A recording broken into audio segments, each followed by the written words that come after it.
মন্দিরে পুজো দিয়ে বছরটা শুরু করব ঠিক করেছিলাম।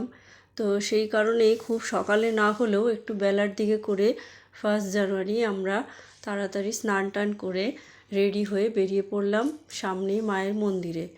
তো যেহেতু সেদিন বছরের প্রথম দিন, তো ভিড় হয়, কিন্তু এতটা যে ভিড় হবে সেটা বুঝতে পারিনি। তো যাই হোক, মন্দিরে যখন চলে গেছি আর তো ফেরত আসা যায় না। তো সেই কারণে মা বাবাদেরকে বললাম, তোমরা একটু বাইরে গিয়েই তোমরা ঘোরাঘুরি করো, আর আমরা লাইনে দাঁড়াই, লাইনে দাঁড়িয়ে পুজোটা দিই, পুজো দিয়ে তবেই আমরা যা বাকি দিনটা কাটাবো। তো এই করতে করতে পুজো মানে লাইনে দাঁড়িয়ে থাকতে থাকতে প্রায় 4 ঘন্টা কেটে গেল। তো 4 ঘন্টা কাটার পরে যাই হোক মায়ের মন্দিরে পুজোটা তো দিতে পারলাম। পুজো দিয়ে বেরিয়ে এসে তারপরে প্রচণ্ড খিদে পেয়ে গেছিলো। তো তারপরে এবার সেই 4-5 ঘন্টা পর বেরিয়ে এলাম, তখন প্রায় বাজে বিকেল 4:30 কি 4:45। তো যা হোক সেই সময় আর কি খাবো, তো অল্প একটু প্রসাদ টসাদ খেলাম। খেয়ে নিয়ে তখনও আমাদের গাড়ির দাদা, ড্রাইভারের গাড়ির দাদা আসেনি।